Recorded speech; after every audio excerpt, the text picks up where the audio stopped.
सुंदर वन में हर तरफ हरियाली थी, लेकिन उस दिन धूप बहुत तेज थी। रानो चिड़िया सुबह सुबह अपने घोंसले से निकली थी। उसके छोटे छोटे बच्चे घर पर भूखे थे और उसे हर हाल में आज दाना ढूंढना था। उड़ते उड़ते रानो काफी दूर निकल आई।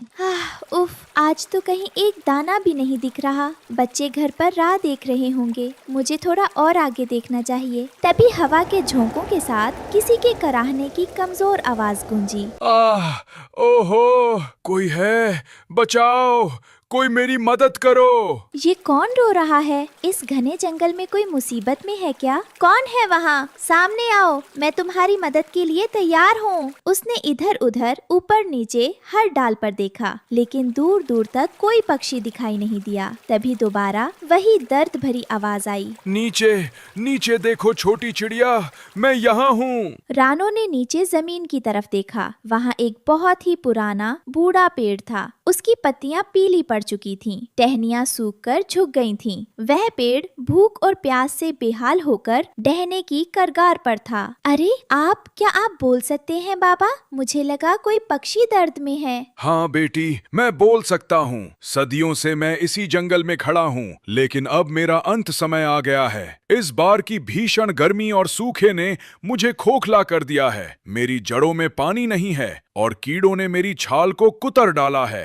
मैं बहुत दर्द में हूँ। आप हिम्मत मत हारिए बाबा, मैं आपको कुछ नहीं होने दूंगी। आप बस थोड़ा धैर्य रखिए, मैं अभी आती हूँ। रानो तेजी से उड़ी और पास की नदी से अपनी छोटी सी चोंच में पानी भर भर कर लाने लगी। इसके बाद उसने अपनी चोंच से पेड़ की छाल में लगे सारे हानिकारक कीड़ों को एक एक करके निकालना शुरू किया। बेटी, थोड़ा आराम कर लो, तुम सुबह से थक गई होगी। नहीं बाबा, जब तक आप ठीक नहीं हो जाते मैं चैन से नहीं बैठूंगी। उसने लगातार कई दिनों तक अपनी भूख प्यास भूलकर उस बूढ़े पेड़ की सेवा की। धीरे धीरे चमत्कार होने लगा। पेड़ की सूखी टहनियों पर हरी भरी पत्तियां आने लगीं और देखते ही देखते कुछ ही दिनों में वह बूढ़ा पेड़ पूरी तरह स्वस्थ और हरा भरा हो गया। लेकिन इस बार वह कोई साधारण पेड़ नहीं लग रहा था। उसकी टहनियों पर रंग बिरंगी चमकती हुई शीशियां लटक रही थीं। बाबा, आप तो बिल्कुल बदल गए। आपकी टहनियों पर ये क्या चमक रहा है? रानो बेटी, मैं कोई मामूली पेड़ नहीं हूँ।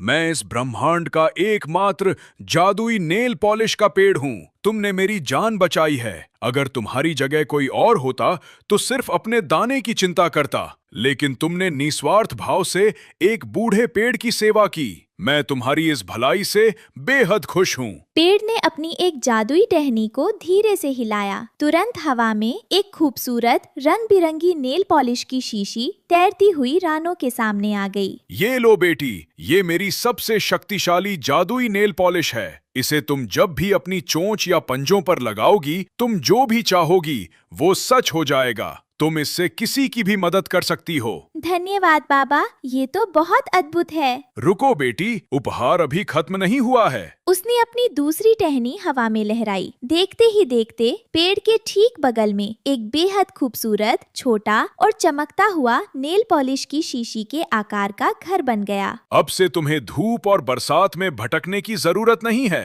ये जादुई नेल पॉलिश का घर आज से तुम्हारा है। इसमें तुम और तुम्हारे बच्चे हमेशा सुरक्षित रहोगे। बाबा, आपने मुझे इतना सब कुछ दे दिया। मैं आपका ये एहसान कभी नहीं भूलूंगी। रानो और जादुई पेड़ के बीच जो कुछ भी हो रहा था, उसे दूर एक ऊंचे बरगद के पेड़ पर बैठे दो दुष्ट पक्षी देख रहे थे। कालू कौवा और उसका चालाक साथी जिगरबाज बाज। दोनों की आंखें लालच से चमक उठी थीं। देखा जिगरबाज, उस मामूली सी चिड़िया की तो लॉटरी लग गई रे। साला, एक जादुई नेल पॉलिश का पेड़ और वो आलीशान घर। हाँ कालू, वो घर और वो जादुई नेल पॉलिश उस भीखमंगी चिड़िया के पास क्या कर रही है?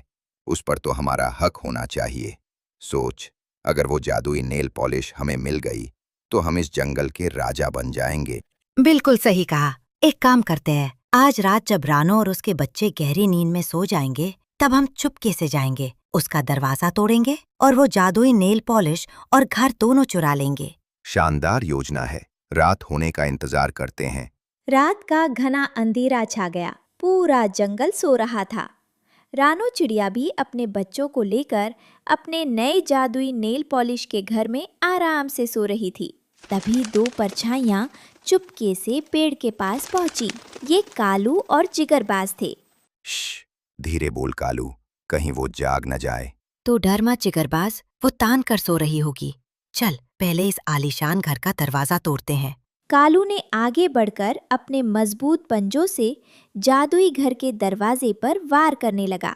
खट खट धड़ाम। वे दोनों दरवाजे को तोड़ने के लिए पूरी ताकत लगा रहे थे, लेकिन वे ये भूल गए थे कि वो पेड़ साधारण नहीं, जादुई था और वो सब देख रहा था।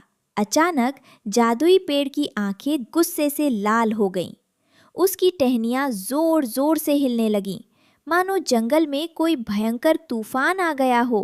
कालू, जिगरबाज, तुम्हारी इतनी हिम्मत कि तुम मेरी बेटी के घर पर हमला करो और चोरी करने की कोशिश करो।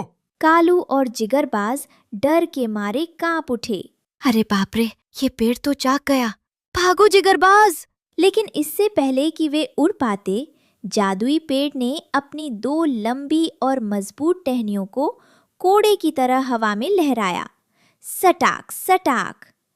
कालू हवा में उछल कर गिरा। आह, ओए माँ, मर गया। पेड़ की टहनियों ने दोनों को दबोच लिया और जमीन पर पटक पटक कर मारना शुरू किया। धराम चटाक धराम। बचाओ, हमें माफ कर दो बाबा, दोबारा कभी यहाँ नहीं आएंगे, बचाओ। पेड़ ने उन्हें एक आखिरी बार जोर से हवा में उछाला और दूर झाड़ियों में फेंक दिया। दोनों की हड्डियां टूट चुकी थी। वे डर और दर्द के मारे चीखते हुए दुम दबाकर वहां से ऐसे भागे कि फिर कभी उस इलाके में दिखाई नहीं दिए। शोर सुनकर रानो अपने घर से बाहर आई। उसने देखा कि जादुई पेड़ अभी भी गुस्से में हाँफ रहा था। क्या हुआ बाबा, ये सब क्या था? कुछ नहीं बेटी, कुछ चोर आए थे तुम्हारी खुशियां चुराने, लेकिन जब तक मैं यहाँ हूँ कोई तुम्हारा बाल भी बांका नहीं कर सकता। तुम आराम से सो जाओ। इस घटना के बाद रानो चिड़िया को समझ आ गया कि उसे जो शक्ति मिली है उसका सही इस्तेमाल कैसे करना है।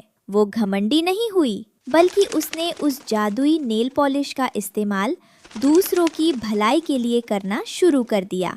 जब भी जंगल में कोई पक्षी बीमार होता या किसी का घोंसला तूफान में टूट जाता, रानो वहां पहुंच जाती।